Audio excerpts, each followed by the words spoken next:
شہر کے بازاروں میں جھونپڑے سے ہوٹل پر دوستوں کے درمیان چائے کی پیالی پر سخت بحث ہوتی ہے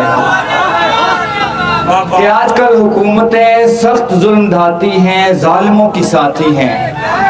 عیسائی، پادری، یہود مسلمان ملکوں پر سخت وار کرتے ہیں، پھر بھی یہ حکمران اعتبار کرتے ہیں۔ سخت بحث ہوتی ہے کہ اپنی ملت عظیم سو رہی ہے غفلت میں، اس کی خاک ارجمند سرد ہوتی جاتی ہے، اس کی قوت سلیم گرد ہوتی جاتی ہے۔ مضطرب سے ذہن و دل لڑکھڑاتے ہاتھوں سے اٹھا کے کپ چائے کا ایک گھونٹ لیتے ہیں، اور اسی اثناء میں پھر سگریٹوں کی ڈبیاں سب کی کھلنے لگتی ہیں۔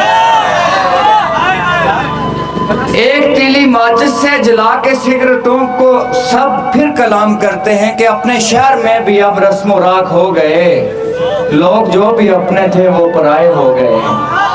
آج کل کے دور میں زر کے ہیں پجاری سب، بات کون سنتا ہے تمہاری یا ہماری اب؟ مجھے تو اب بھی یاد ہے الفاظ کے بہاؤ میں جب بھی کوئی مہرباں یہ کبھی دہراتا تھا کہ آج کل کے دور میں زر کے ہیں پجاری سب، بات کون سنتا ہے تمہاری یا ہماری اب؟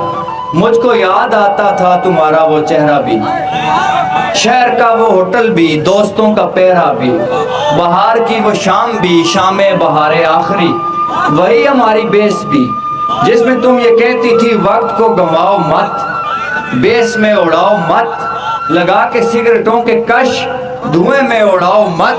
مجھ کو پانا چاہتے ہو اچھی نوکری کرو، وقت کی طلب ہے یہ، وگر نہ جانتی ہوں میں کل تم اپنے یاروں میں، شہر کے بازاروں میں، جھونپڑے سے ہوٹل پر، دوستوں کے درمیان چائے کی پیالی پر لڑکھڑاتے لہجے میں بار بار بولو گے کہ آج کل کے دور میں زر کے ہیں پجاری سب، بات کون سنتا ہے تمہاری یا ہماری اب؟ سخت بحث ہوتی تھی، سخت بحث ہوتی ہے۔